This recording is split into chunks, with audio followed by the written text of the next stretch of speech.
Damen und Herren, als Vorsitzender seines Vorstands möchte ich Sie heute namens des Wiener Wiesenthal-Instituts für Holocaust-Studien sehr herzlich zur heutigen Simon Wiesenthal-Lecture hier im Dachfoyer des Haus- und Hof- und Staatsarchivs begrüßen.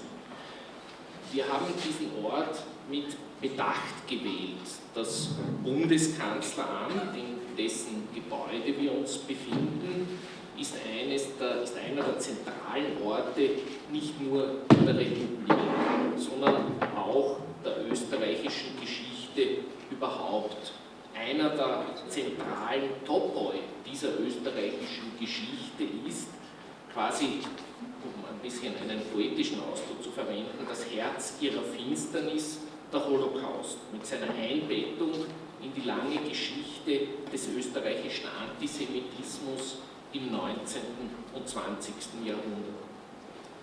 Das sogenannte offizielle Österreich hat sich, wie uns allen bekannt ist, jahrzehntelang der Erkenntnis und dem Eingeständnis dieses wesentlichen Bestandteils seiner Geschichte entzogen und die Verantwortung nicht bloß für die Mittäterschaft selbst, sondern auch für die wissenschaftliche Aufarbeitung dieser Ereignisse schlichtweg abgeschoben.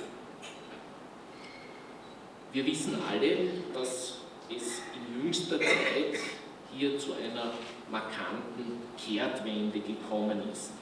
Nach langen, in einzelnen Verzweigungen bis heute währenden Auseinandersetzungen hat auch dieses offizielle Österreich die Aufgabe auf sich genommen, die dunklen Kapitel seiner Geschichte zu erforschen und als Teil der eigenen Geschichte einzugestehen. Und zwar nicht bloß durch Bekenntnisse, sondern auch durchaus in Gestalt konkreter Taten, wie sie zum Beispiel im Entschädigungsfondsgesetz Ausdruck finden. Damit rückt der Holocaust, die Shoah, immer mehr in das Zentrum des österreichischen Geschichtsbewusstseins des 20. Jahrhunderts, weg von der quasi unterhalb der Wahrnehmungsschwelle angesiedelten Peripherie, dem Tabu, dem Schweigen, hin zum archimedischen Punkt für das Verständnis der jüngeren Geschichte dieses Landes. Dieser jüngeren Geschichte ist es, und das freut mich hier heute besonders hervorheben zu dürfen, auch die Gründung des Wiener Wiesenthal-Instituts zu verdanken. Mit der Bereitschaft, dieses Institut ins Leben zu rufen, finanziell zu unterstützen und mit einer die räumliche Repräsentation nach außen ermöglichenden Lokalität auszustatten. Mit dieser Bereitschaft haben die Republik Österreich und die Gemeinde Wien den Willen zum Umdenken hinsichtlich der eigenen Geschichte deutlich artikuliert. Und da geht es natürlich nicht nur um die vergangenheitsorientierte Geschichte, sondern ebenso um die Zukunft, damit sich diese Geschichte nicht wiederholt. Gleichzeitig haben Bund und Staat mit der Gründung des Instituts Simon Wiesenthal ein Denkmal gesetzt. Jenem Simon Wiesenthal, dem von diesem Ort aus hier, dem Bundeskanzleramt, wie wir alle wissen, Unrecht getan wurde. Er ist nicht bloß über seinen Namen und sein imposantes Archiv, das er großzügig dem Institut überlassen hat, verbunden. Vielmehr ist es sein lebenslanges Engagement gegen das Vergessen, das mitbestimmend für die programmatische Ausrichtung des Instituts ist. Dieser letzte Aspekt führt uns jetzt unmittelbar zum heutigen Vortrag, der sich mit dem notorischen Holocaust-Lügner David Irving beschäftigt. Es ist dies bereits die 5. Simon Wiesenthal-Lecture des Wiener Wiesenthal-Instituts. Bei einer solchen Zahl darf man durchaus guten Gewissens von einer Tradition sprechen. einer Einrichtung, der Tradition einer Einrichtung, deren erklärtes Ziel es ist, jüngste wissenschaftliche Forschungsergebnisse einem größeren Publikum zu vermitteln, neue Erkenntnisse, schlicht den neuesten Forschungsstand, so rasch wie möglich allgemein gut im öffentlichen Bewusstsein werden zu lassen. Mit dem Ziel, dass dieses eingangs erwähnte Umdenken nicht bloß ein Phänomen bleibt, das auf die politische Klasse beschränkt ist, sondern ein Phänomen wird, das quasi selbstverständlicher Bestandteil des öffentlichen Allgemeinbewusstseins wird. Ich darf das Wort nunmehr an meinen Kollegen Universitätsdozent Dr. Herz übergeben, der den Vorsitz des heutigen Abends führen wird.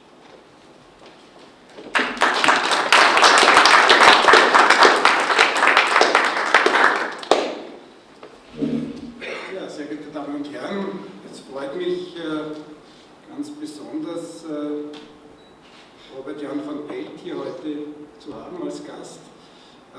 Ich hatte das Vergnügen, schon die letzten 2 Tage mit ihm auf einer Konferenz zu verbringen in Mauthausen und man kann sagen, er reist an sich gerne, aber er ist auch ein Konferenzreisender in letzter Zeit. Ich glaube, er war zuvor in Grenoble einige Tage auf einer Konferenz, also ich weiß nicht, ob noch eine kommt, aber sozusagen er ist schon lange unterwegs und es freut mich, dass er auch bereit war, im Rahmen seines Österreichs-Aufenthalts auch diesen Vortrag noch zu absolvieren und angesichts des schönen Wetters heute draußen besonderen Dank für die Bereitschaft hier zu sprechen. Ja, ich darf Robert Jan van Pelt vielleicht kurz vorstellen.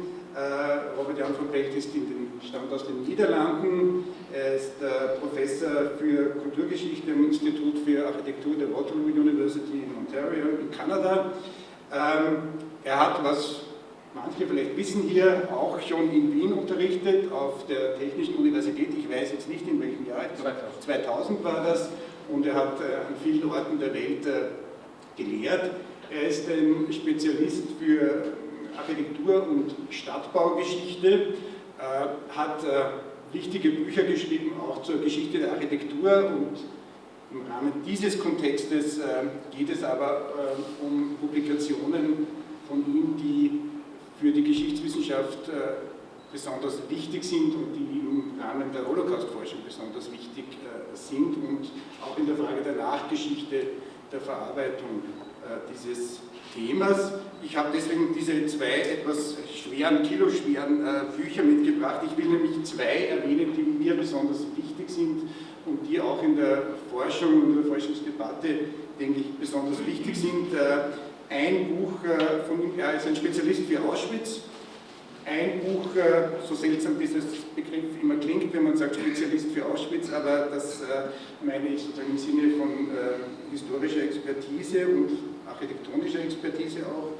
Er hat mit Deborah Twork ein vielbeachtetes Buch über Auschwitz herausgebracht, 1270 to the Present. Es gibt das Buch mittlerweile auch auf Deutsch, 1270 bis zur Gegenwart heißt es, glaube ich, auch mit dem deutschen Titel.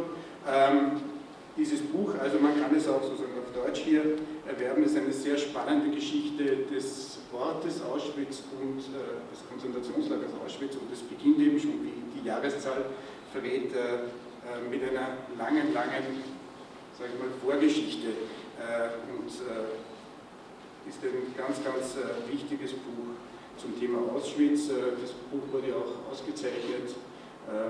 Ja, das ist das eine, was ich erwähnen möchte. Das andere, das mit dem heutigen Thema zu tun hat, nämlich dem Irving Prozess in London, über den Robert Jan van Pelt heute auch sprechen wird, ist dieser Band, The Case for Auschwitz, Evidence from the Irving Trial, von ihm herausgegeben, dass die im Wesentlichen ich hoffe, ich sage das jetzt richtig, die Dokumente umfasst, um die es in diesem Verfahren als Beweis sozusagen der Geschehnisse in Auschwitz ging.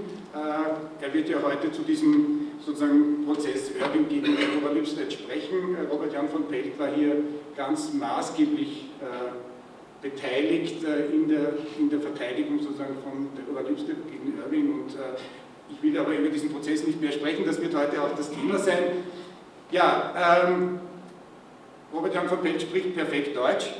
Er wird aber diesen Vortrag verständlicherweise, und das versteht jeder, der in der Wissenschaft zu tun hat, in der Sprache sprechen, die ihm geläufiger ist in seiner Arbeit, und das ist Englisch, obwohl es auch in dem Fall seine Zweitsprache ist.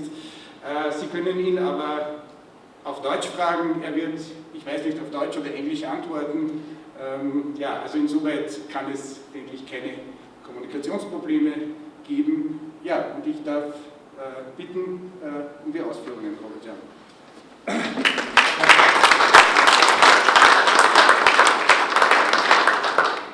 Ich danke Sie allen für diese Einladung, dass Sie gekommen sind. Vor 2 Tagen habe ich ein Gespräch gehabt mit Herrn Sarkozy, der, ich glaube, Obmann der Roma und Sinti in Österreich. Und ich habe mit ihm auf Deutsch geplaudert, und dann habe ich über die Tschechei gesprochen. Und dann hat er gesagt, ja, Herr von Pelt, Sie sollen nicht der Tschechei sagen, das heißt heute Tschechien. Und die Tschechei, das ist, wie die Nazis das Land genannt haben. Und in 1995 habe ich eine Vorlesung in Marburg gegeben. Und am Ende meiner Vorlesung hat der Professor, der mich eingeladen hat, der ist aufgestanden und er hat gesagt, Herr Kollege, ich danke Sie sehr. So ein Deutsch haben wir in dieser Halle seit 1945 nicht mehr gehört.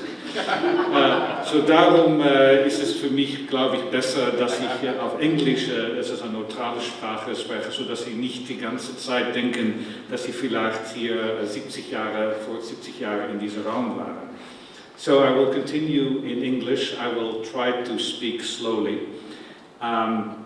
But I'm very happy to engage questions in German, and I will try to answer them in whatever language seems appropriate at the time. I will try to speak for 15 minutes, and so after that we have questions, I understand. It's an incredible honor to speak here, especially to have a lecture, to speak in a lecture series.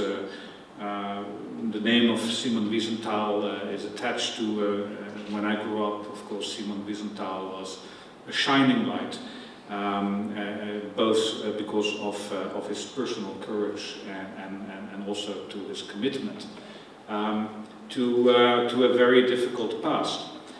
I never met Wiesenthal. I was here in Vienna, actually 21 years ago, for a few months. I lived at the Weinburggasse above the International Bookstore. I don't know if it still exists. But actually in this city, I started my work on Auschwitz. When I started to teach at the University of Waterloo, I actually became interested in the worst crime architects had ever committed. My theory is that you cannot take a discipline seriously if they haven't hanged one of their practitioners for, bad practice. And I know that doctors were hung for crimes against humanity, especially after the Second World War. But I was kind of interested in the question what had happened to the architects of the camps, specifically the architects of Auschwitz, because in Auschwitz was the only camp in which crematoria equipped with gas chambers were created at a large scale, more than an incident. And in 1988 I went to Yad Vashem to begin my work because I didn't know anything about the Holocaust. And in the Yad Vashem archive I found the judgment, the Anklageschrift and the judgment of the trial that had been held here in Vienna in 1970-71 against Walter de Jaco, an architect from Reute in Tyrol, and Fritz Ertl from Linz. Both of these architects had been identified in 1960 by Langbein as the architects of the gas chambers that took the ministry or the justice ministry 10 years to bring the two guys to trial, and they were tried here in the Landesgericht für Strafsachen, And ultimately, de Jaco was acquitted, and Ertl was, I think he was, because he had admitted some guilt, basically he was also acquitted, I mean, to put it very bluntly. And I started to work through the trial papers. And it was exactly at the time that the wall came down, that it became possible to do work in the Auschwitz archives in a kind of scope that had been impossible. So from Vienna, I went to Oswiecim and rented a room there and worked in the Auschwitz archives, and then the Moscow archives opened as a result of perestroika. So for the first time, really, it was possible in 1989, 1990 to get a good view of the construction activities in Auschwitz. And the reason that the material existed is that when in 1944 Majdanek was the first major German concentration camp that was liberated by the Allies, in this case by the Red Army, this was very bad public relations for the Nazis. And a lot of news had been generated in July and August 1944 as a result of what the Red Army and American journalists and English journalists had seen in Majdanek. And from that point onwards, systematically, papers were destroyed in concentration camps as Allied troops approached them. The same happened in Auschwitz. But the problem for the SS in Auschwitz afterwards was that the construction archive of the camp was not in the Kommandantur. The construction archive was in the architect's office, and the architect's office was at some distance from the Kommandantur.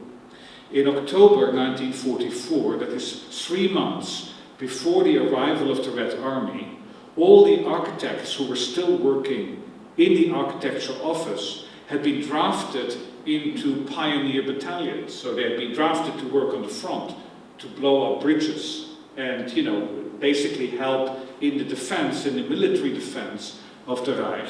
And so there was no one left in the office anymore in January 1945, when the SS started burning the papers in the Kommandantur of Auschwitz, to remind the people in the Kommandantur that there was also an archive in the architect's office. So the Red Army found that archive, and what it did, it split it. Basically, they brought the majority of it to Moscow. But a piece remained in Oswiecim to be used in the trial in Krakow against SS personnel, and in the trial in Warsaw against Rudolf Höss, the commandant. And then, when de Jaco and Ertl were tried here in 1970-71, some of the material was sent to Vienna. And there were photocopies of the material right here in the Landesgericht für Strafsachen. So, working here in Vienna, not very far from here, it's just, you know, behind the town hall, I got a good idea of what was available. And I thought that it would be possible to write, let's call it an architectural history of the camps, especially in architectural history of Auschwitz, architectural history of the crematoria and the gas chambers. This was basically a work of a number of years, and in 1996 I published the first book, Auschwitz, with a friend, Deborah Dwork, a co-author. We brought the final thing together into one book, and it's really, as you call it in Germany, an Ortsgeschichte. The idea is that the way to organize the material was really inspired by a postcard which I found in the archive in Auschwitz, which was made a connection between German settlement in the Middle Ages, when German settlers, as part of the communist Drang nach Osten, had moved to Silesia and moved into Galicia, and they had established this town. And then in 1941, the German architect Hans Stoßberg, who was asked to make a new design for the town, created a link between the medieval Ostsiedlung and what was happening in 1941.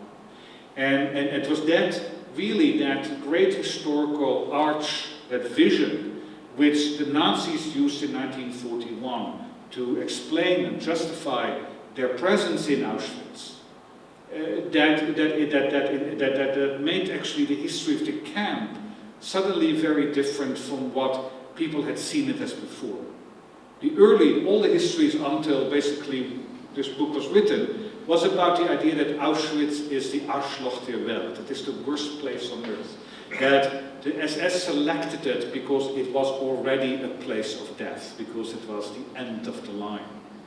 And looking at what was happening around the camp, where a city of 60,000 people, a model town was going to be created, made it clear that in 1940 and 1941, the SS saw Auschwitz very differently. It was not the end of the road, it was a pilot project, it was going to be a model city. So when then that camp arises next to that city, of which pieces were built, you can go there and you can see the buildings. It means that there was a change in the direction, there was a change in planning. And the question was why? Why is it that the SS changed, why Himmler especially changed his view of what Auschwitz was supposed to be? So it was a history with a hinge. And I was interested in that hinge. Now, the book appears in 1996. And the result of that is that suddenly I'm a specialist on Auschwitz. Suddenly my name is attached to that place, which is a mixed blessing, to say the least. I did not think I would become Mr. Auschwitz when I was 20 years old and started to study history. So in 1997, so within 1 year, suddenly people were coming to me with questions about Auschwitz. And one of the people who came to me was Deborah Lipstadt. And a year and a half after the publication of the book, and she told me that she had a problem. That she was being sued by a David Irving, who was a historian, an English historian, and that she could use my help in the trial. And would I be willing to help her defend herself in an English court by giving testimony, by writing an expert report first on Auschwitz? Now, when Deborah Lipstadt came to me, I knew nothing, absolutely nothing about Holocaust denial. That's not completely true. I knew a little bit because when I started working on the history, the architectural history of Auschwitz in 1987, the only literature that existed which mentioned the buildings was that by some Holocaust deniers. But you know, you look at it and you think this is ridiculous and you ignore it. But suddenly this came back in 1997. These Holocaust deniers, who were all seen to be focused and fascinated by Auschwitz. Not only by Auschwitz, but specifically by the crematorium in Auschwitz, specifically the gas chambers in Auschwitz. And so suddenly I got pulled into a rather weird Alice in Wonderland situation, a parallel world to the world of history based on evidence as I knew it. Why are deniers interested in Auschwitz? And why was specifically in the case that Irving brought against Lipstadt, why did Auschwitz take a central role? Let's go back to the basic problem Holocaust deniers have. Denial of history, and I do not mean the kind of polite denial that constantly happens in every society. You know, Canadians, we have our own denial, we deny the genocide of the native peoples in Canada. It has happened, but we don't really deal with it. It's a kind of polite denial. We all are involved in some kind of denial, but the hardcore Holocaust deniers, who basically, in the face of evidence, want to say that the Holocaust did not happen. And the question is, what is the Holocaust, and what does it mean it doesn't happen? They have really a big problem. And the problem is that they have to prove a negative. To prove a negative is much more difficult than to prove a positive. We can all, more or less, we know that we are here tonight. That is a fact. I mean, we have eyewitness testimony, there are invitations, there will be a record on video. You know, it will be, I mean, there are all these elements which a future historian will be able to know that this happened. But how do we know? How do we know that somebody wasn't here?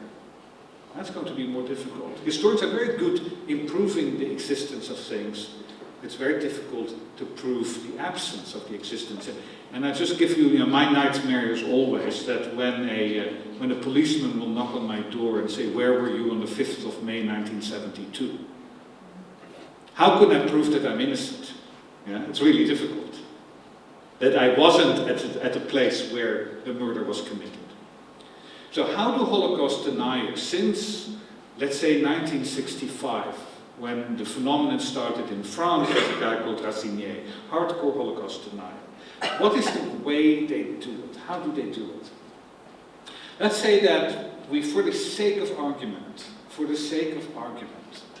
we accept at the moment that there were between 5 and 6 million Jewish victims. Between 5 and 6.5 million Jewish victims. That is where the legitimate historians, people who study the material, who look at the evidence, they will, Raoul Hilberg at a lower side, he says 5.1 million, he's a conservative in his numbers, and then some people go up to 6.5, and it mostly has to do with the number of victims in the former Soviet Union.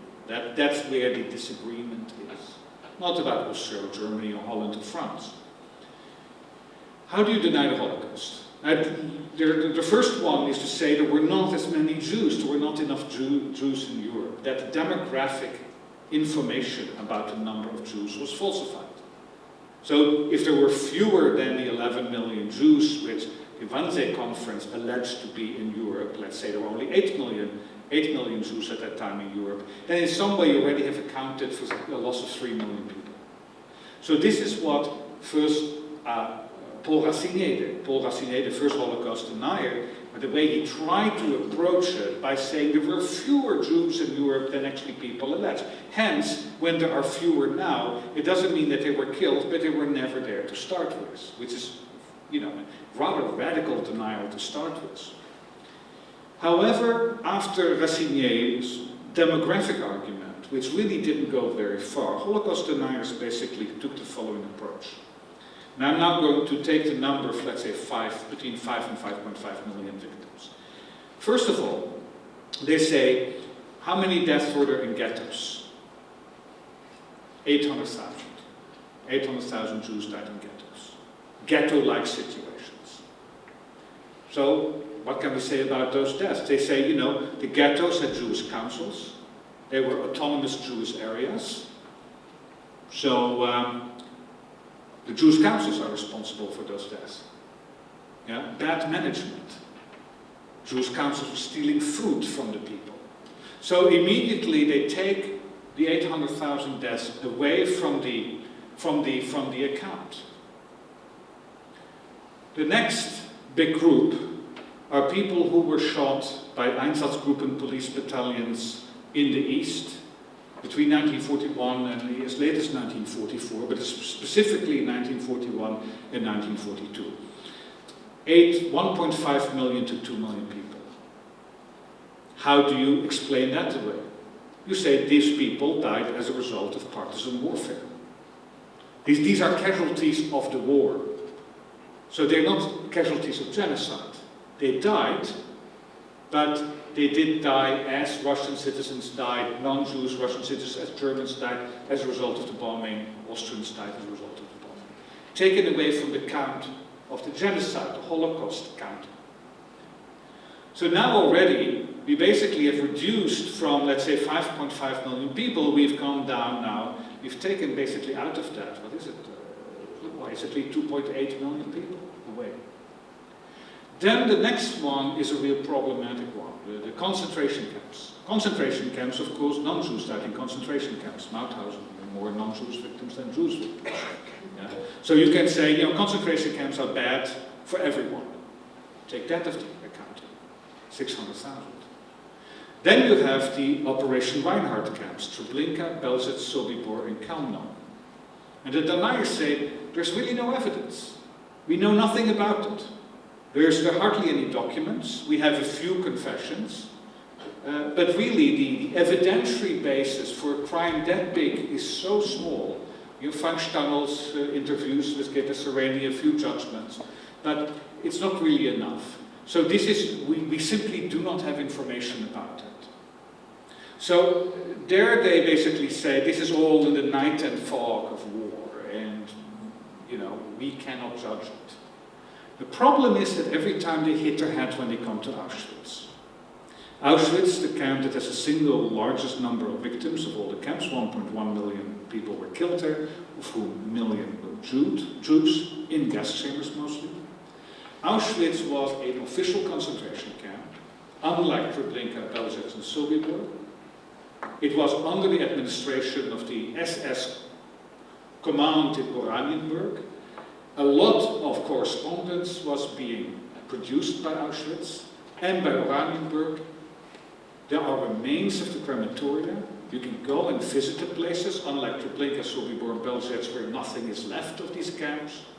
We have confessions, a large confession of his. We have trials, confessions of other people. We have 100,000 survivors who walked out of the camp between 1944 and 1945, who every survivor, every Jewish survivor had been submitted to selection, which meant face death upon their arrival, at least once, sometimes more, selections in the camp. Reliable witnesses, not so reliable witnesses maybe sometimes, but an enormous convergence of evidence coming together. That means that when you try to deny Auschwitz, you come into real problems. Because there is so much evidence about Auschwitz. Evidence of different categories. Not only eyewitness evidence, both by the perpetrators, the SS, by victims, Jews and non-Jews, Poles and Gypsies and so on, by bystanders, Poles who lived around the camp, but also material evidence, that is, documents. And then you have the material evidence of these remains of enormous crematoria. Crematoria which have an incineration capacity, we can still see those buildings, I mean the remains of it, of 4,500 corpses per day. Now how do you explain that to them? So, in the mid-1970s, during a conference of Holocaust deniers, Arthur Butts, who was a professor of electrical engineering, and he was the only professor amongst the Holocaust deniers at the time, they got the second one, Forisson a little later, professor of literature, he told this conference that Holocaust deniers had to focus all their energy on Auschwitz. And what he said, if we can convince the world that there is enough doubt about Auschwitz, by implication, they will not believe the stories about Treblinka, Belzec, Sobibor anymore, because there's so much evidence about Auschwitz. Auschwitz is their trump card, the trump card of the people who peddle the story of the Holocaust. Hence, we have to focus only on Auschwitz. Forget about the other camps. If Auschwitz topples, then everything else goes too. And Butts, in some way, invoked what we call the butterfly effect. Schwitterling effect, yeah. Jack Weil in the movie Havana from 1990 says that, you know, when a butterfly flips its wings in Beijing, there will be a hurricane in the Caribbean. Or, to take an English nursery rhyme, for want of a nail, the horse was lost, for want of the horse, the rider was lost, for want of the rider, the battle was lost, for want of the battle, the kingdom was lost, all lost for want of a nail. Yeah? This idea that a very small thing can have an enormous effect. Chaos theory, we call it. The problem, of course, is history doesn't work like that, but that's another story. But that is what they believe. They believe that if they can find the nail in the horseshoe of the horse, of the rider, of the army, in the battle, of the kingdom, if they can find that one nail, that the whole thing will come down. There are stories, of course, in architecture that there's one stone in the St. Paul's Cathedral in London. If you take one stone out, the whole cathedral will collapse. Unlikely that it would happen. So this is the way they operate. So the question is what is the nail? What will they take out of that whole edifice called the Holocaust, which focuses on Auschwitz, which focuses in their thing on the crematoria? What are they going to attack? Now, we're talking now the mid-1970s. One man who became very important in trying to find that nail was the French academic Robert Forisson, professor at the University of Lyon, Lyon 2, who basically started to say, you know, we have to focus on the ovens or the gas chambers. But he was, the Holocaust deniers at that time had still a big problem. Their major problem was they were rewriting history, or they were trying to rewrite history, but they hadn't been able to get a single historian on their side. It's a problem. Yeah? If history is still a discipline, it's being taught at universities, there's a certain, there's a certain techniques we have as historians in interpreting evidence. And if you try to revise history, and the masters of the revision are a professor of electrical engineering and a professor of language, but you cannot find a single historian to endorse your position, you're in trouble. So they tried to find a historian who would be able to endorse their position and legitimize it, make it credible to non-historians. Now, the historian they found was David Irving. David Irving was born in 1937 in England. His father was a naval officer, came back from the Murmansk convoys in the middle of the war in shell shock, was never there for the son. The son became a rather, appears to be contrarian character, somebody who always makes trouble, who likes to be épaté le bourgeois, as they say in German. You know, he was always in trouble in school in some way. But a smart man, who in the 1950s, as a young man, dropped out of London University, where he had studied history for 1 year, started working in the Thyssen steel factories in the Ruhrgebiet, perfected his German, and started to hear stories there of his German fellow workers about the bombings, which at that moment was taboo in Germany. I don't know if it was in Austria, but certainly, Hannah Arendt talks about that when she in the 1950s travels through the Bundesrepublik, that people talk about everything. They live in basically cities that are bombed out and nobody ever notices what's not there anymore. That there was this general amnesia about the bombing war. And I think that recently, of course, some German historians have really capitalized on that. Der Brand by Friedrich, by saying, maybe it's time to start talking about this. And Irving discovered in some way the English crimes against the German people, especially when he talked to a man who came from Dresden, and was moved to Western Germany, and he talked about the war crime of the Anglo-American terror Angriff on Dresden. And Irving decided to write a book on Dresden, his first book in which he inflated the victim total from 30,000 to 300,000. Now, suddenly, there was an English historian, a self-declared historian, an Englishman from the other side, who basically said the Anglo-Americans are as bad as the Germans, they were as ruthless, their war crime is an immense war crime, and the Luftwaffe never did anything like what happened in Dresden. The result of that was something which he hadn't expected. That is that all kinds of ex-Nazis or their widows, the widow Keitel, the widow this, the widow that, suddenly started to entrust this young man of impeccable English background, who had no shame, who had nothing to hide, with the memoirs of their husbands who had been killed either in Nuremberg or somewhere else. Irving, as a foreigner, could say things German historians couldn't in the 1960s. So as a result of that, Irving got a reputation that he was able to get his hand on archival material which no one had ever seen. And it was true, because people gave him the stuff they had never wanted to show to anyone else. A group of people who started to talk to Irving were former aides to Hitler. That is, you maybe know, the court of Hitler consisted of his chauffeurs, his secretaries, relatively low-ranking people, and Hitler seemed in his social life, after a day of running Germany in the war, he seemed to have liked to relax with these people. They had memories of Hitler, and they started to share his memories with Irving. And Irving himself had thought, Hitler had said in 1942 or 43 once in his Tischgespräche that no German historian would ever be able to understand him, but one day an English historian would be able to write a definitive biography on him, and Irving thought that was him.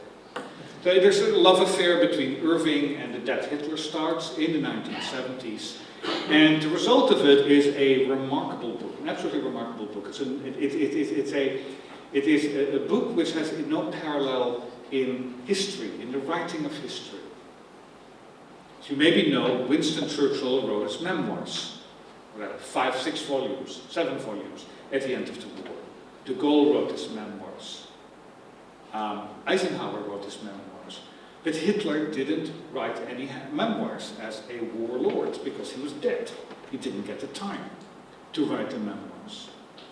So what happened was that Irving said, how would the memoirs of Hitler have looked like if he had been able to retire to Linz as originally planned? How would he have written it? And so he started to write the memoirs of Hitler as if he was Hitler. Now, the interesting thing about a memoir, when you write a memoir, of course, is that the principle is that you do not write in your memoir your knowledge about things before you're informed about it.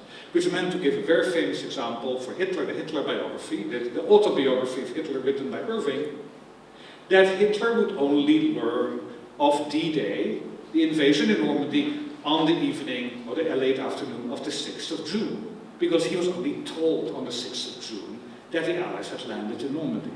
That's the only first time that it will be mentioned. Because Hitler, didn't know about it before that. That's only why Normandy only appears in the story in my entry of the 6th of June. So one thing, in this remarkable enterprise called Hitler's War, one thing that happens, that he describes, is suddenly that Hitler hears, oh dear, of the killing of Jews. Late 1943. Nothing about Jews in the book. And suddenly, in late 1943, Hitler hears that bad Mr. Himmler and bad Mr. Goebbels, behind his back, have been killing Jews. And he's very angry about it, because he likes Jews. I mean, I'm now pushing the argument a little bit, but you get the idea. But he cannot do anything about it anymore, because they're all dead. This is what Irving, using that historiographical principle of the autobiography of Hitler as written by Irving, put in his Hitler's War. Now, book appears in 1979. And Holocaust deniers are very excited, because there's a historian, he's by now written 15 books already on history. We know he's right-wing, he is a fellow traveler, he is with us, more or less on the wrong side for us, for many of us on the wrong side of the political spectrum, and he has made a step towards Holocaust denial. He doesn't deny the Holocaust, but he denies that Hitler knew about the Holocaust or that Hitler approved of the Holocaust, which meant that if the head of state, if the German state was against it, then probably we cannot hold the German state responsible for it. That Himmler and Goebbels and some others, Heydrich, who by that time was dead, were all involved in criminal actions. Ordinary criminal actions on a very large scale. But that the German Reich, or the Großdeutsche Reich at the time, was not responsible and not criminally liable. Because Hitler didn't know and approved it. So this was, what they saw was a way to now get the Holocaust, even if in the end 6 million Jews were killed, or 5 million Jews were killed, but to see it as a large criminal operation done by a number of citizens of the Reich, but not under the flag of the Reich, which meant that in principle both the German Reich and National Socialism could walk away innocently from this. That's what they saw as a potentiality. Now, so what they start to do is they start to work on Irving. They start to invite him to give lectures, paying big fees. Be our friend. Irving accepts it, he makes a lot of money, he drives a Rolls Royce, tailor-made suits, lives in an apartment in Mayfair, which is as good as the First District here in London, makes a lot of money. So he now has a financial link to hardcore Holocaust now, especially in North America, where it is, of course, free speech. Then, in 1983, something most of you probably will remember, there's a scandal. Someone announces the discovery of the Hitler diaries. Stern. Big thing. The Observer, the Sunday Times, has bought the rights to the diaries in English. 26 weeks they're going to publish them. It means 26 weeks. Everyone is going to buy the Sunday Times. Nobody's going to buy its main competitor, the Observer. So what does the Observer do? It has to prove that the diaries are fakes, which of course they were. Who knows about diaries? David Irving. He's got every unknown diary since 1960 from the widows and of the people executed in Nuremberg and elsewhere. So basically Irving, who also is part of that grey market of fake Nazi memorabilia, goes on stage in Hamburg during the press conference in which the Nazi diaries are presented, and he says, they're false. I know the market, they cannot be right, they cannot be true, and for once he's right. He makes 20,000, 30,000 pounds a day in interviews, likes money, as I said. But also, he is a man, he's a narcissist. A narcissist becomes megalomaniac. He thinks that he has now the magic touch, because he was right at the crucial point in which all kinds of university professors, even people I know and like, were all proven to be terribly wrong, inclusive you, Trevor Roper, Lord Dacre, and Irving, the outside kid, was right. He believes now that he has the magic touch to understand what is right, what is true, what is genuine, and what is a fake, what is a forgery, as it pertains to the history of Nazi Germany. Now we move to 1988, 5 years later. 5 years later in Toronto, a German national named Ernst Zundel is on trial. He is an immigrant in Canada, never became a Canadian citizen, and he was put on trial for Holocaust denial under a very strange old law. The law on against spreading false news. This was really developed in 1812 when the Americans attacked Canada. So what happened was that Irving was on trial, and he hired Robert Faurisson, the French Holocaust denier from Lyon, as his advisor.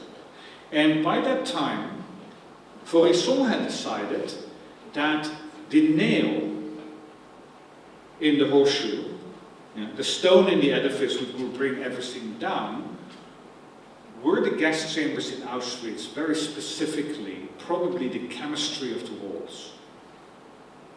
So, they thought if they could prove that there was no cyanide residue in the walls of the gas chambers of Auschwitz, then they could prove there had never been any gassing. So Faurisson calls a warden of you need to find an expert. Where do you find an expert on gassing? It's very difficult. Now, homicidal gassing is not a daily activity anywhere in the world today. So to find an expert witness who has done it is also difficult. The only place where you can find it is actually the United States, where in 1987, there were still 2 states where there were gas chambers.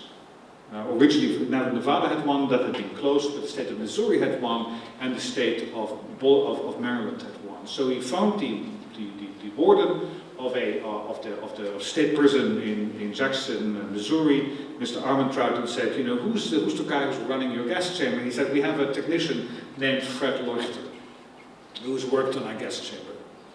So because Fred Leuchter had worked on the gas chamber, he could be an expert, because he had done it. Expert, you know, you need to have done it. So they basically got Fred Leuchter, who was a self-proclaimed engineer, got him to Toronto and said, you need to go to Auschwitz and we want an expert report of you that basically the gas chambers could not have worked. And also if you can do the chemistry, that would be very nice.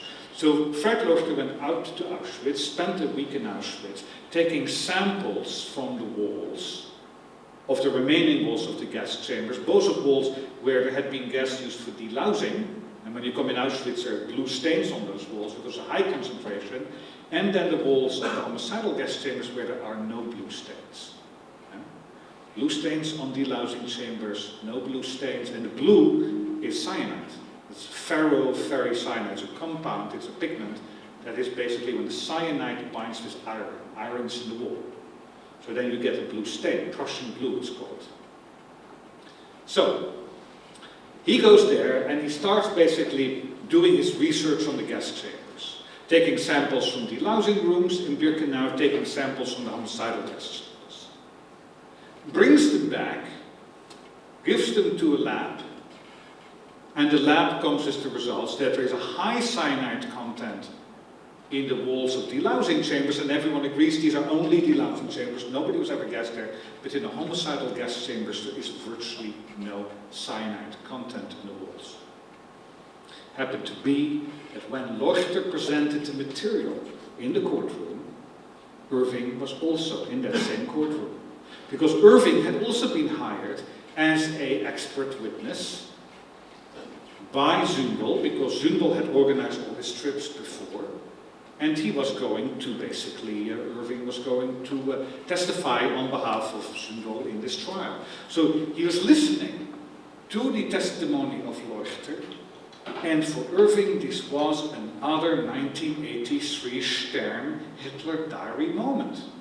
He saw that in the same way that in 1983 he had stood up courageously alone against all the assembled expertise of all the academics and had declared that the diaries were a forgery, he now could do the same service to humanity.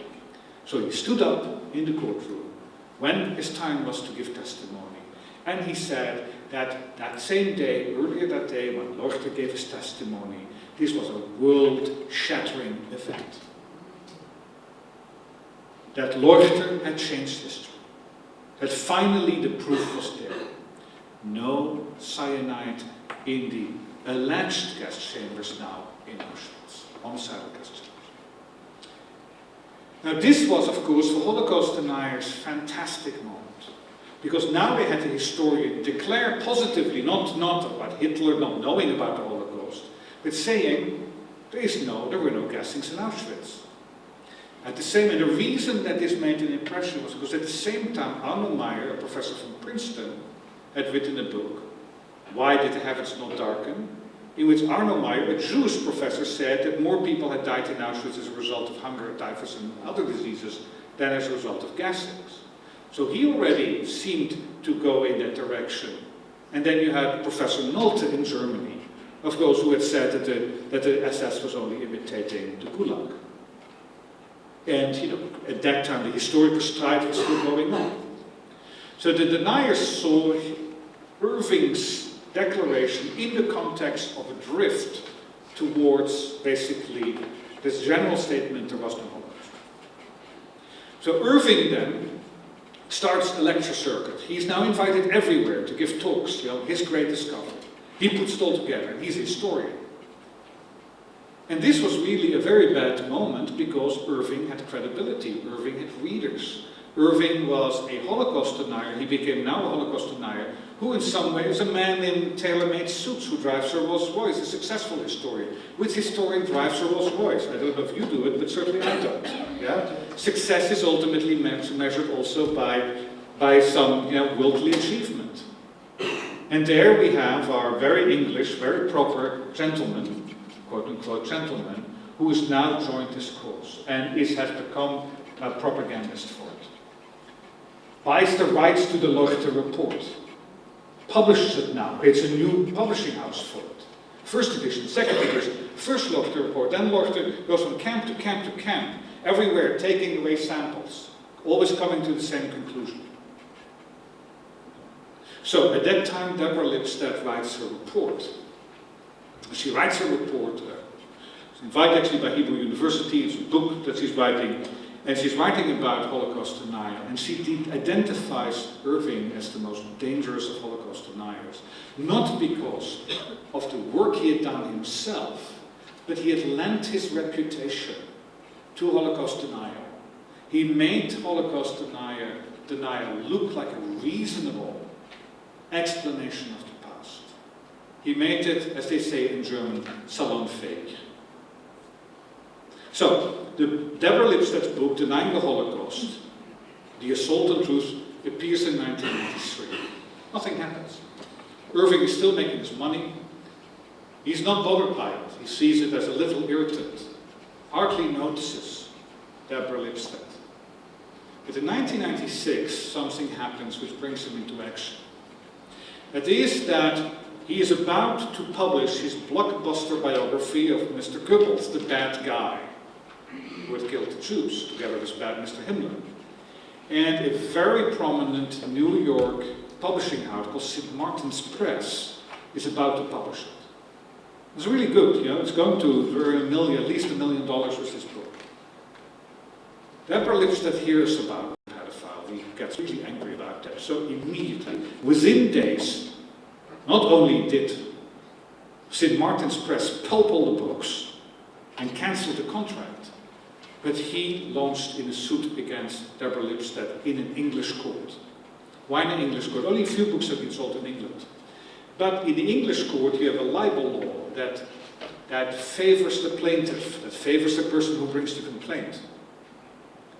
In English law, when you bring a libel action, this means somebody has said something untruth about you and it has damaged you, the whole edition of the book had been pulped, had been destroyed, you make the complaint and the other side only has to defend what they said as being right. So Lipstadt had to prove that what she had said about him was true. And she had said about him that he was an anti-Semite, that he was a falsifier of history, that he was a Holocaust denier, that he was a thief because he had stolen material from a Moscow archive, etc., etc., etc. So suddenly she had to prove that what she had alleged was true in a British court. So Anthony Julius decided, the lawyer of Princess Di, the divorce lawyer of Princess Di, the most prominent lawyer in England, and of course he became the lawyer of Mrs. Paul McCartney in the divorce. A very prominent, young, brilliant lawyer took on the defense of Deborah Lipstadt.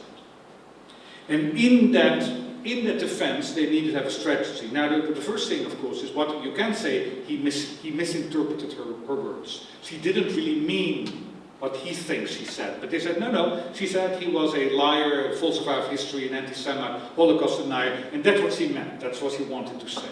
So then it basically meant that the defense had to focus on actually proving that this was true. So they had to go through his diaries to show that he was an anti-Semite. But very quickly, the defense decided to focus basically the main thing on the idea of falsification of history, the task of a historian. That Irving had willingly falsified history. Now, any of you who has worked as a historian knows, of course, that there is that evidence, whatever evidence there is, can lead to a range of conclusions. But it's a range of conclusions. Yeah? We all know that there was an Austro-Hungarian monarchy before 1918. We may differ in opinion if that was a good thing for the Slovenians or the Slovaks or the Slavonians. Yeah? But we know it existed. Yeah? And we know also that in 1866 something happened, in that, you know, that there was something that happened with a war with Prussia and with a reconstitution of the constitution of this kingdom in 1867. These are facts, and we can again have a range of opinions about if this was a good thing, a bad thing, and what ultimately the drift was of this history. So in some way, one of the things that needed to be determined, what became very important, is what had Irving said on the basis of what evidence about the past, and was what he said within the range of what professional historians would accept as legitimate difference of opinion, or was this falsifying history. And of course, the first thing was the Dresden bombings. Because we started to go through his work, colleagues of mine started to go through his work, and they started out with the very first book he had written, in which he said that the Anglo-American Terrorangriff auf Dresden, I don't even know what the English is in this case, but I use the 1945 term which they used, had produced 300,000 victims. It was very clear that there were a lot of reports in the immediate aftermath of the bombing, which was bad enough, the worst raid ever, a very bloody raid, but that assessment of the total number of victims were somewhere between 21,000 and 30,000 of all the local officials. That once Goebbels, of all people, had put out a much higher number, but immediately that number had been withdrawn again. Which meant that Irving, publishing at the beginning of his career a number of 300,000, had not been driven by the evidence which was available to him, and we had to construct what evidence had been available to him in 1963, but by politics, by ideology. And history, ultimately, even when you can have an ideological perspective, a Marxist historian looks at certain facts different than a liberal, democratic historian, but still, ultimately, the facts are the facts and the evidence is the evidence. And so one group of people started to go systematically through his historiography, checking his footnotes. Does he quote the documents, right? Or does he take, does he only take from a document that proves his thesis, but doesn't quote the next sentence that goes against it? So why did it come to me? The reason it came to me is that Irving's, the hinge in his career, the moment that he had turned full-blown Holocaust denier, had been in the courtroom in Toronto when he saw Leuchter present the Leuchter report on Auschwitz. And so in some way, in his biography, that was the moment that he became dangerous. That's the moment he crossed the line, the Rubicon. That's the moment that he joined them. And so, was this action of embracing Holocaust denial in 1988 in April in Toronto, was this something that could be explained as a legitimate action of maybe a somewhat eccentric historian, but still someone who we can respect as a historian, or was this simply the result of his wish to play to his Nazi friends or neo-Nazi friends, or whatever? So they approached me, because I'd written just a book on Auschwitz, and the question was very simple. What was, up in 1989, or for that matter, up to 1996 when he brought his suit against Lipstadt, what was the evidence available to an ordinary historian about Auschwitz? What were the methods which were legitimate, accepted methods to interpret that evidence? And did Irving's endorsement of the Leuchter report fall within that general range of accepted historiography, or are we dealing with something which was basically propaganda? So what I had to start to do is read everything a Holocaust denier had written from 1945 up to basically 1996, the day that he brought to trial, which had to do with Auschwitz. I mean, I had to read Butts, and I had to read Faurisson, and I read all of them. First of all, what do they say? Would a historian take this seriously? What is the critique? So I had to criticize it. I had to say, in this man, in this article, in the Journal of the Institute for Historical Review, which is a denier institute, this argument is nonsensical because of this. Here, their argument is wrong. Here's their argument is wrong. And the problem, of course, is that I had to move as a historian, and I'm trained in history and I teach architecture, into fields I did not have any expertise in, for example, chemistry. Now, because Leuchter had basically made an argument on the basis of the absence of blue pigment in the alleged homicidal gas chambers. So this was kind of a learning curve. It was difficult to do that. But I managed, because, and this actually became a part of the trial itself, if I had standing as an expert to actually deal with those kind of questions. And I will tell you at the end, the appeal court in England in the end decided I had expertise. I had standing as a historian. As a historian, you do not have to be a licensed chemist in order to have a judgment on chemistry. Or you do not have to be a physician in order to be a medical historian. Physicians are licensed to practice. So, the Auschwitz for Irving, as for Holocaust denial, Auschwitz is the focus. They feel that, they call it the battle for Auschwitz. That's the one thing they cannot lose. They think that Auschwitz is the nail, or Auschwitz is the rider, and that the horse is the crematorium, and the nail is the gas chamber. If they can deny that if they can make it clear that there were no gassings in the gas chambers in Auschwitz, then the Holocaust is not there. And so I was confronted ultimately with a very particular challenge. The particular challenge is a slogan. When you go to Holocaust denier conferences, and they have them a few times a year, especially in America, not here in Austria, you get in jail for that, they have sweatshirts, t-shirts, and it says, no holes, no Holocaust. What are the holes? The holes are the holes to get the gas into the gas chamber. I told you about Walter de Jaco at the beginning of my talk. Walter de Jaco from Reuter, a man who was discovered by Hermann Langbein in 1960 because Walter de Jaco got a medal. He got the St. Gregory Order from the Vatican because he had restored churches in Tyrol after the war. And de Jaco is an unusual name, even in Tyrol, I understand. And so Hermann Langbein read the name de Jaco in the Kroner Zeitung, whatever Zeitung it was, and said, I remember that name from Auschwitz. He had been an inmate in Auschwitz. And started then checking on de Jaco and found that this was the architect de Jaco who had been in the war in Auschwitz. Walter de Jaco was the architect of the gas chambers of crematorium 2 and 3 in Auschwitz in 1942. Walter de Jaco had a particular problem. I believe that this is the nadir, this is the worst moment in the history of architecture. But I will try to explain it to you. The bottom. It has to do with gassing people. Now, if you make a gas chamber, just a closed room, a garage, you can make it here. Neber, the chief of the German security police, almost gassed himself.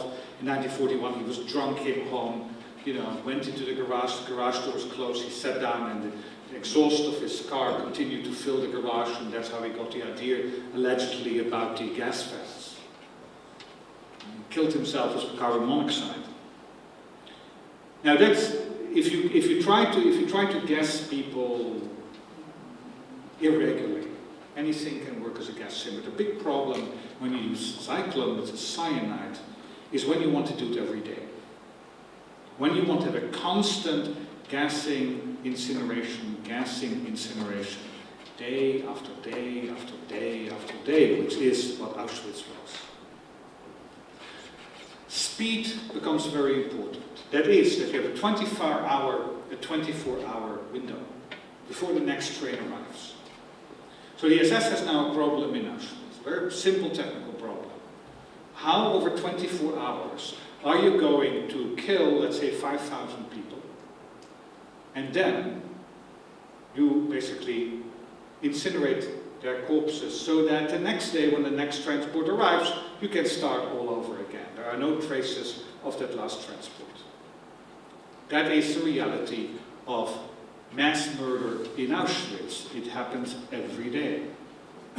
No, there's a problem when you use cyclone. Cyclone is a product, it's a chemical product that has cyanide in it, but it was developed to kill lice, to kill vermin.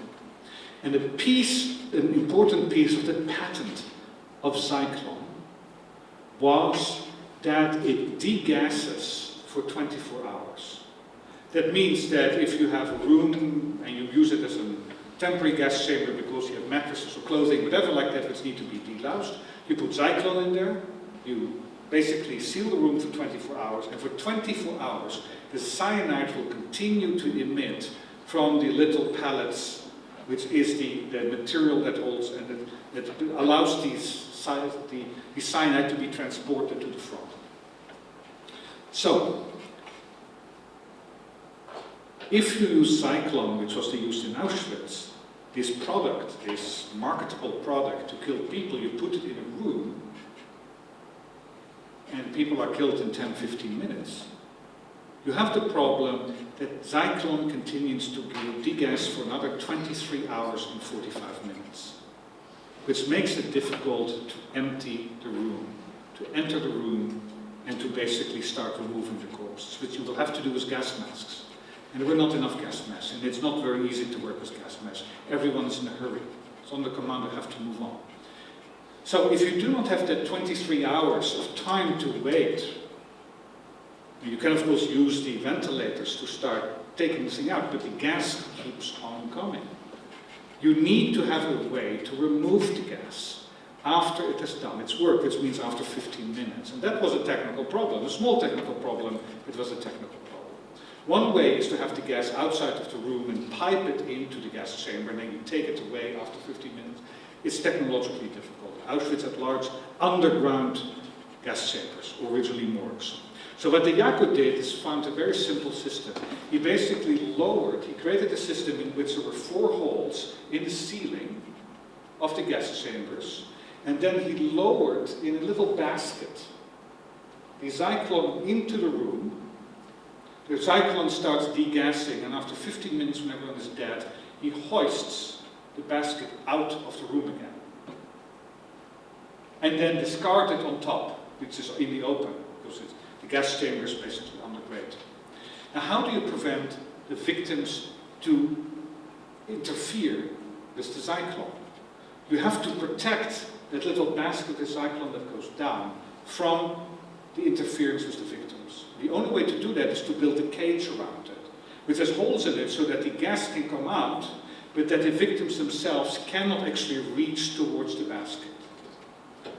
So what Walter de Jaco from Reuter did, written Night of St. Gregory, and of course I'm rubbing it in right now, is he created these wire mesh columns. 4 of them, 4 holes with 4 wire mesh columns. These are the instruments of killing in Auschwitz, in which the gas is lowered down and taken out after 15 minutes.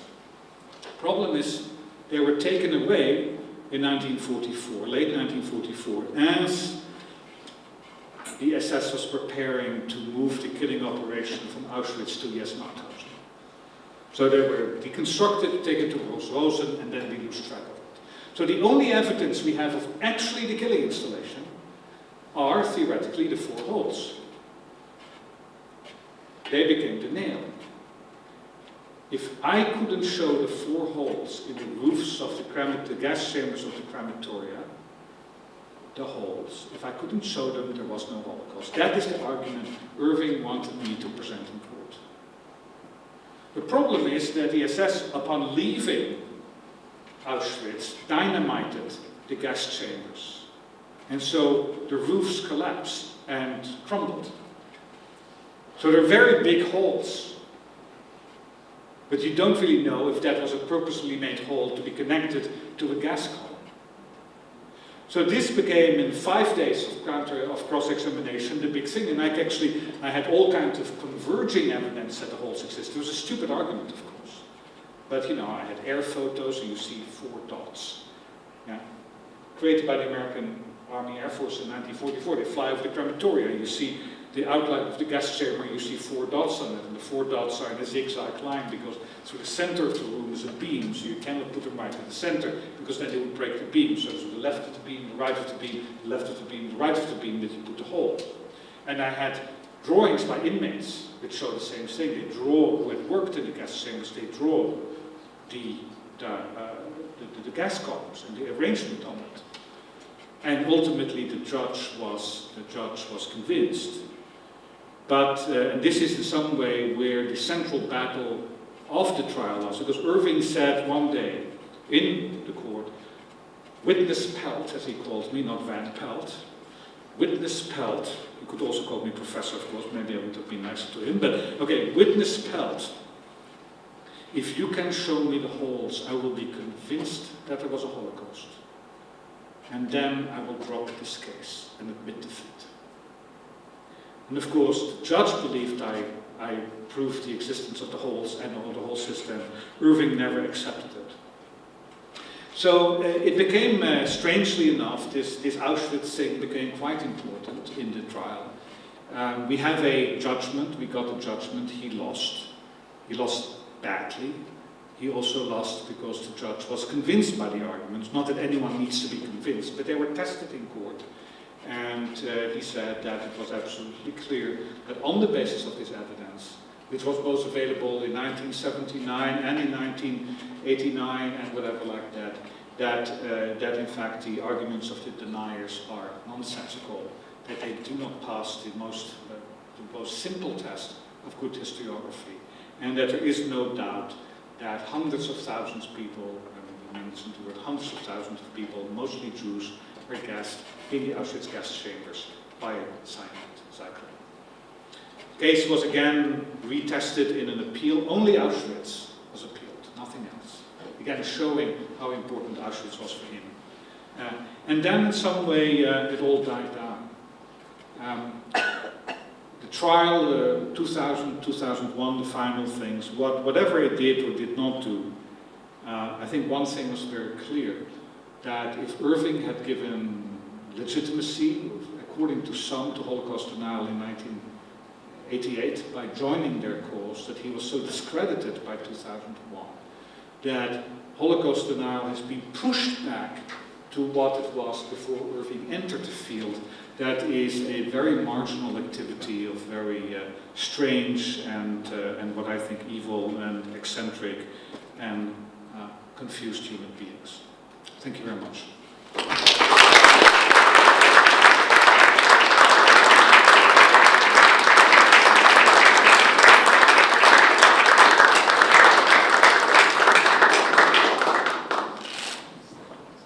Vielen Dank, Robert von Pelt, für diesen spannenden Vortrag.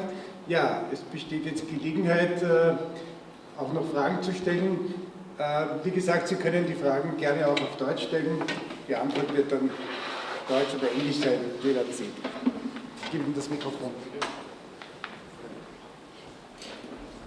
Aber nicht so wie wir speak. No, thank you very much indeed for a very, very important lecture. I'm British, but an Austrian citizen too. At the beginning of the 1950s, every Brit got a TV to celebrate the Queen's coronation and so on. And one of the first things we saw on this television were people in the concentration camps being gassed. I can remember I saw this. About 4 or 5 weeks ago, while I was unpacking a certain cultural heritage, the Nachlass of Robert Neumann, I found the documentation of how these films got into the BBC. And they were from a Widerstandskämpfer, somebody who resisted the Nazis but shut up. You know, he swam through, and when he could get into the concentration camps, he took these films, and Robert Neumann organized their transportation to the BBC. Have you checked the BBC archives? No, to be honest, I don't know. I mean, I know about movies made on the liberation of concentration camps, of course. I know some photos which were made illegally, for example, in Auschwitz, where there were 4 or 5 photos made by Sonderkommandos about killing. I don't know of any movies about showing the gassing of people. No, I can remember this because I was in primary school at the time, but I can distinctly remember seeing these people in these cages, was quite right, and they were almost hung by their neck with their hands like this, and then they were gassed. You know, they were in fact, I think, already dead by the time the film was taken. I thank you for this intervention, because I think it also allows us to actually deal with an issue which I think is very important in the memory of this, and that is, of course, that in 1945, immediately Allied film personnel was sent to the camps camps, especially to Bergen-Belsen, where very important footage was taken, Dachau, Buchenwald, Ohrdruf, and so on. The Americans sent film teams in. And this was, of course, used, first of all, that the films were shown in German cinemas to the population to show what the regime had done. It's a way to discredit the Nazi regime. And very importantly, do the Nuremberg trial. And Nuremberg trial at a certain moment, and Dr. Gilbert writes about it, that these films, the film is being seen, and finally Göring discovered what has been done in his name, and is very shocked and cannot believe it. And the problem with the Holocaust deniers, the Holocaust deniers deal with these movies in a very easy way. They say what these movies are about is the collapse of the concentration camp system. That is, they say what you see is very bad situations in concentration camps, mountains of corpses in Bergen-Belsen, being bulldozed in mass graves and so on.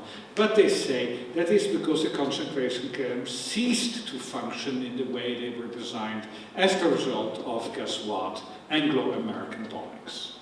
So you see a system in a state of collapse, and they say, and it's not different than footage you could make in German cities of people dying. So that's the way they're dealing, and I think that the movies are quite important evidence. While the movies which I have seen do not show the gassing per se, what they do show is situations which, even when you take into account probably that, as in the case of Bergen-Belsen, not everything was intended necessarily by the camp personnel what developed there, because the typhus epidemic was out of control. Even out of control, the German SS doctors did try to stop it as long as they could stop it. Even when the way to stop it sometimes meant killing the patient. But what you see is that no human being should be brought in that situation to start with. A system that has such a small tolerance, so to speak, for failure, which is what a concentration camp is, with 60,000 people in a very small place. There is basically, you are going to die either from starvation or disease or both, even when you don't have gas chambers. So deniers, they have quite an extensive repertoire of arguments to neutralize the evidentiary significance of these movies. This is why this film from a German at the time, I think, would be a very important documentation to state the opposite of what I certainly will check it. I'll have a go, and I'm not back in the archive until Monday, but I'll dig it out. I'm very grateful, yes. Yeah. Okay.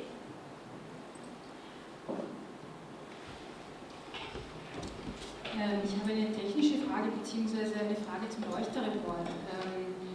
Welche Erklärungen gibt es dafür, dass eben in den Entlausungskammern sozusagen das Cyanid an den Wänden gefunden wurde, aber nicht in den Gaskammern? Hat das damit zu tun, dass ja auch diese Entlüftungsanlagen dieses Gas sehr schnell aus den Gaskammern wieder hinausgebracht haben, oder wie ist das technisch erklärt? Okay, the arguments, the question, I will repeat it in English just so that we have everything in the same language. The question is, why did the delousing chambers have the high content of cyanide in the walls and the homicidal gas chambers not? Now, the first time people had a crack at it, and Brigitte Weiler is here. There she there. I mean, she's very important, of course, of the Institute of Resistance. Worked on this also. A first response to the Leuchter report was engineered also by Brigitte here. The first kind of line of the first analysis dealt with, for example, that in a delousing chamber you had 24 hours of exposure to cyanide, and in a homicidal gas chamber 15 to 20 minutes. And so the idea was that the exposure time was the important factor. The second thing was the issue of concentration. That is that in a delousing chamber you work at a concentration of 8,000 parts per million to kill lice. That's why lice is very difficult to kill. That's why they go to inheritors. While in a homicidal gas chamber, 300-400 parts per million, that's 1/20th of the concentration is used to kill people. So exposure time and concentration are both factors. However, after the Leuchter report in 1992, Professor Markiewicz of the Jagiellonian University in Poland, who is also a forensic scientist, which means that he works for the courts, decided on an interesting experiment, an interesting chemical experiment.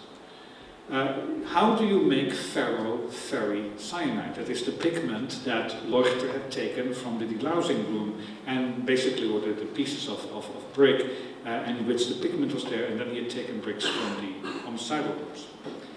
What is the difference between a delousing room and a homicidal gas chamber? There's a chemical difference between them. The chemical difference is the existence of a much higher level of carbon dioxide, because human beings create carbon dioxide when they are pressed into a room together. This means that the carbon dioxide level goes up. So he did a very simple experiment, and it was repeated afterwards in various different contexts. What happens if you add some carbon dioxide, a higher level of carbon dioxide, in the experiment to basically the iron and the cyanide? Ferrocyanide will not form. Which meant that the chemistry of the homicidal gassing, of the gassing of human beings, prevents, actually, because we breathe out carbon dioxide, the formation, if there are enough of us in a room long enough, there will be no ferrocyanide. It would not have been created. That's why it's not there. That was the evidence I presented in court. Professor Markiewicz is was a well-known chemist, and he was an expert witness in the Polish courts. Poles have produced, certainly in relationship to this history, superb scholarship and superb science, so that was accepted, his report, in evidence.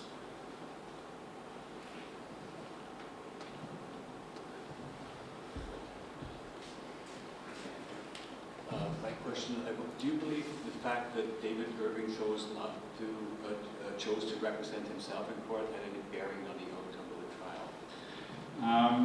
So the question is, did David Irving represented himself in court? He didn't have a lawyer. David Irving himself said that he had a choice of either having a good lawyer who was a bad historian to represent him, or a good historian and a bad lawyer. And he chose that, as in his own words, that it was more important to be there as a historian. We've debated that. We believe that having had a good lawyer would not have made any difference. And the reason for that, first of all, the reason is that there was very little law in the trial. There was only 1 or 2 points of law early on, but that means that legal arguments were not important. It was simply about establishing the truth. And we had the evidence. Now, once you have the evidence in a trial which is specifically about establishing an historical truth, of which there was a lot of evidence, there was really no way that we could have lost. Now, let's take one scenario. If there had been I once was a witness in a situation at my university. Yeah? A colleague of mine had done something really stupid, basically slept with a student. Yeah? Student had complained about it. Suddenly there was a riot on campus, and somebody beat up my colleague. Yeah? So now suddenly there is a case, the colleague now retires, and suddenly has second thought about it and sues the university for what they call constructive dismissal. This meant that the university police had not intervened in time, hadn't protected him, he wanted to have his job back. And I had been a witness of him coming into my office immediately after he'd been beaten up. So I was a material witness. So now suddenly I'm in the middle of a trial. This is a trial because he wants to have his job back, and I'm a witness to what the police did or did not do, or what the university president did or did not do immediately after he was beaten up. So I was interrogated by a lawyer of the university as a witness. Now let me tell you, I was cross-examined by that lawyer. And I was, that lawyer reduced me to tears in 15 minutes. It was a kind of, it was ugly to be cross-examined by an experienced lawyer if you've never gone through it. By the time, this was unexpected, by the time I was in the courtroom, first I knew what cross-examination is in the English system, which is, it is very tough. Yeah, because they basically can treat you as a hostile witness. They can try to break you whatever way they can. Yeah, it's an adversarial system. If you see in American movies about court drama, I mean, it is drama, it is a fight. But I knew what a good cross-examination would be. And of course, in the end, after you're cross-examined, you are going to be re-examined by your own side, who can do exactly the same with you to support your argument. Basically, always, I give you, the only thing what you can do with a question is say yes or no in a cross-examination.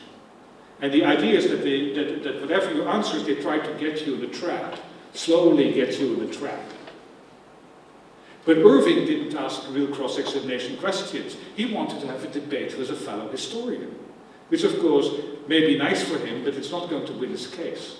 So if there had been a really good cross-examiner cross-examining me, I might have walked once or twice or three times in the trap, but our side could have taken me out of it again, because ultimately we had the evidence. So certainly on our side we are convinced that it would not have made a difference.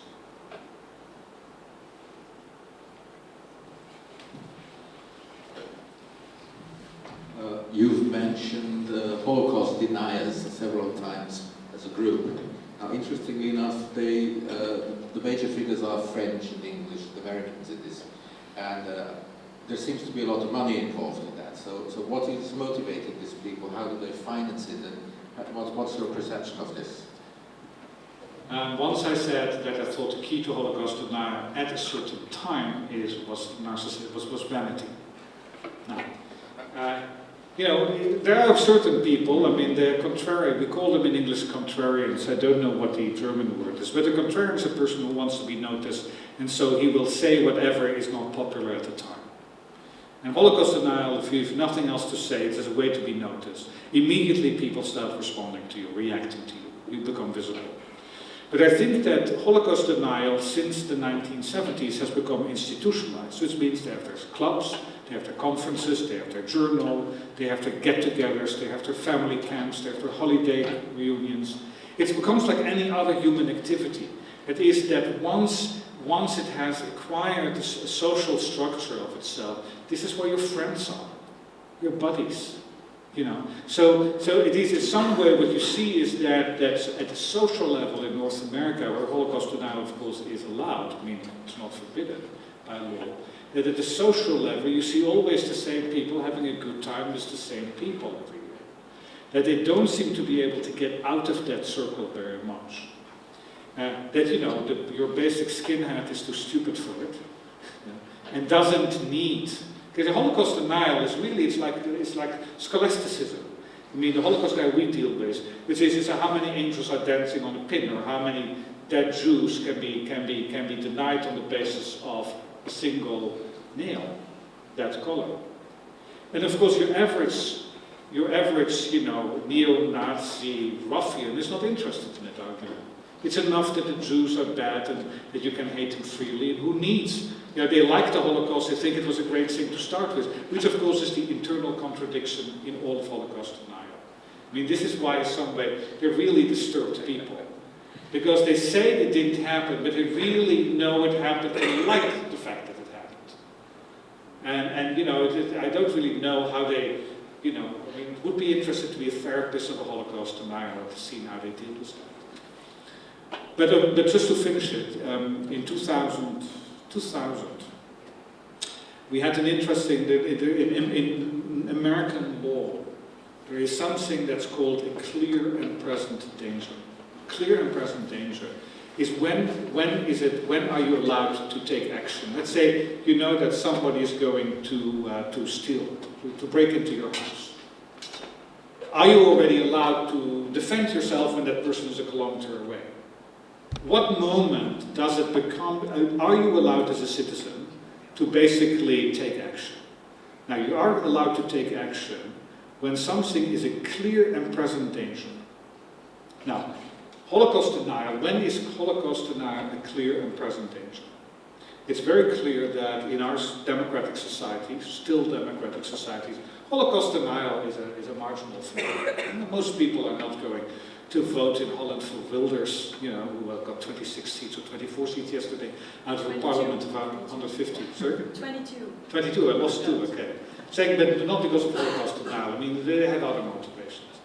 But Tom Zegev was there. And Tom Zegev, we were in a panel, and Tom Zegev, very famous Israeli writer and journalist. This was 2000, this was the fall of 2000. And this was about a new intifada was going to be launched. I mean, that was launched very late. And he said, there's only one place where Holocaust denial is a clear and present danger. And he said, that is Israel-Palestine. And the reason for that has nothing to do with why we are concerned about it. The reason for it is that Radio Ramallah, that is a major radio station of the Palestinian Authority, uses Holocaust denial as a staple. It happens every day. And he said, it doesn't hurt the Jews, it doesn't hurt Israelis. They think they're crazy, so if they're even more crazy, who cares? But, he says, the most essential thing, 2000 he talks about it, in Israel-Palestine, is for trust to be built up between the parties. There's already so little trust between the parties that we do not need the relationship between the Palestinian leadership and the Israeli leadership to be burdened by this particular issue in addition to everything else. And I thought actually that was a rather convincing argument. You mentioned a few times the two architects of Auschwitz, Datum and Fünfte. How much do you know about them, or how much is known about them, except for, I think that Pelt actually was a pupil of the Bauhaus? Yeah, he was a pupil of Hilbersheimer. I mean, Ertel claimed during the trial that he really was a good guy because he had been a Bauhaus student, and the Bauhaus, of course, is the most famous architecture school in the 1920s, and so this shows, I mean, I'm always very conscious about it, that I think I run a pretty good architecture school, that it doesn't mean that my students cannot do what Ertel did. Ertel, by the way, was the designer of Birkenau. And he designed it following principles which he had been taught in the Bauhaus by Ludwig Hilbersheimer. So there you have it. I don't think that the Jacob's career really recovered from this. I mean, they were old men by the time. I mean, they were semi-retired. By the time the Jaco was, I mean, they were born in 1910, 1905, 1910. So we're now talking 1970. They were 65 years old. So, you know, they were at the end of the career. I understand that the firm of Ertel is 3 generations of architects in Linz before Fritz Ertel. I understand it still exists in Linz and is doing business there. But they were at the end of the career and they retired I think that the one died in 1989 and the other 1990 or so. So, you know, there you have it. Certainly they didn't feel a need to leave the towns where they lived. They had not been convicted. I mean, people who were convicted of war crimes or crimes against humanity were able to return to their homes in Austria or Germany after the war without much problem, so they didn't have any problems either. And they certainly were never, you know, by the time people like Ute Bauer, who was here, a student who followed my participated in my course at the TU in 2000. Actually, I was teaching at the TU while I was testifying, so I went up and down between Vienna and London. But you know, she's been working hard to expose some architects. And by the way, a new book by her on the Flakturm I would recommend. Miriam has it there. It just came out. She's done magnificent work on the Flakturm here in Vienna. But there are very few people. I mean, Ute wasn't there in 1970 yet, sadly. So I don't think we were there yet, is it? So they just retired. Sollten mit Blick auf die Uhr und auch Robert Jan van Pelt soll nicht die ganze Nacht hier stehen müssen, vielleicht noch 1, 2 Fragen, wenn noch im Raum sind. Wenn nicht, dann würde ich weil wir hier in Wien sind, ich würde das nicht, die Gelegenheit nicht verstreichen lassen, Robert Jan zu bitten zu der Frage Irving und Wien und seine Haft hier in Wien vielleicht noch etwas zu sagen. Das ist ja eine Nachgeschichte nach diesem Verfahren, nämlich auch sozusagen zur weiteren Entwicklung von Irving. Das würde mich noch interessieren. Do you want to talk about it or should I? I mean, I think you know more about what happened to Irving. I mean, you probably all know the story that Irving had a conviction against him, I think, because there's a law against Holocaust denial, and that Irving has a problem. I mean, he traveled to Austria knowing he would be arrested here, and he was talking to a Burschenschaft somewhere, which was the one in Vienna. Olympia. Yeah, Olympia, whatever. And he knew that he would be arrested. He's told the world that he knew he would be arrested and that he would be tried and convicted. So why did he do it? I can only speculate. But think about Irving's career right now. Irving is dependent on money he gets from other people. He used to get money from America, from people at the extreme right, basically Ku Klux Klan, that kind of people, racists, white supremacists. It appears, but I'm not sure, it appears he gets Arab money right now. He lives comfortably in a house in Windsor. This has been made available to him, a very big garden, he gives garden parties. Now, there is really one good thing about being a university teacher. That is that, we're getting our money every month. Every month I get a paycheck from the University of Waterloo, and I hope that Bertrand gets one from the University of Vienna. And the good thing about getting a paycheck every month is that you can afford sometimes to take a long view on things. You don't have to be in the newspaper every day. And you do not have, actually, the University of Waterloo is not going to withhold my paycheck if I do not create news every 3 weeks, or every 3 months, or for that matter, every 3 years. In our university, you're expected more or less to publish a book every 6 years. That is when you are, as a historian, a decent academic. Every 6-7 years a book, and they like that. However, if you're dependent on a monthly check of a patron like some Arab sheikh or some kind of white supremacist, if you do not create trouble, if you're not seen to be doing something, of course at a certain moment they're not going to support you anymore. Because what good is it to send you £5,000, £10,000 every month if you're just basically sitting there and reading interesting books or maybe give a seminar here or there? They need news, they need action, they need scandal. And so Irving is in this kind of, it's a deal with the devil. It's really it's an uncomfortable way, I would say, to make a living. That is, that if you're an academic and you're dependent on the goodwill of people who want you to create trouble, you have to create trouble. And right now, the only way Irving really can create trouble, because nobody takes him seriously anymore, is literally to walk into the hands of a court and have himself convicted.